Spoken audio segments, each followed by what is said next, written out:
Hi friends, இன்னைக்கு பாத்தீங்கன்னா என் கையில 4 மாம்பழம் இருக்குது. இது ஆர்கானிக் மேங்கோஸ். இதை வச்சு இன்னைக்கு நான் மேங்கோ ஐஸ்கிரீம் ஷேக் பண்ண போறேன். வாங்க எப்படி பண்றதுன்னு பார்க்கலாம். நான் நல்லா ஸ்குவீஸ் பண்ணி மேங்கோ பல்ப் எடுத்துட்டேன். நான் பாத்தீங்கன்னா நான் 2 ஸ்மால் சைஸ் கோன் தான் எடுத்துக்கிறேன். நான் அந்த கோனை வந்து நான் அப்படியே க்ரஷ் பண்ணி நான் இந்த மேங்கோ பல்போட சேர்த்து ஆட் பண்ணி நான் மிக்சியில வந்து ஒரு கிரைண்ட் பண்ணி எடுத்துருவேன். கொஞ்சம் ஐஸ் கியூப்ஸையும் கொஞ்சம் ஆட் பண்றேன். சுகர் தேவையில்லை, நம்ம ஐஸ்கிரீம்ல உள்ள சுகரே நம்மளுக்கு போதும். இப்ப நம்ம மிக்சியில நம்ம கிரைண்ட் பண்ணி எடுத்துடலாம்.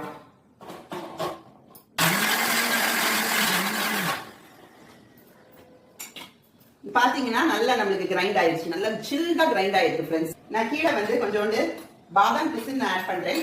நான் அந்த ஐஸ்கிரீம் மேங்கோ மிக்ஸை வந்து நல்லா ஆட் பண்றேன். நான் சப்ஜா சீட்ஸையும் ஆட் பண்றேன்.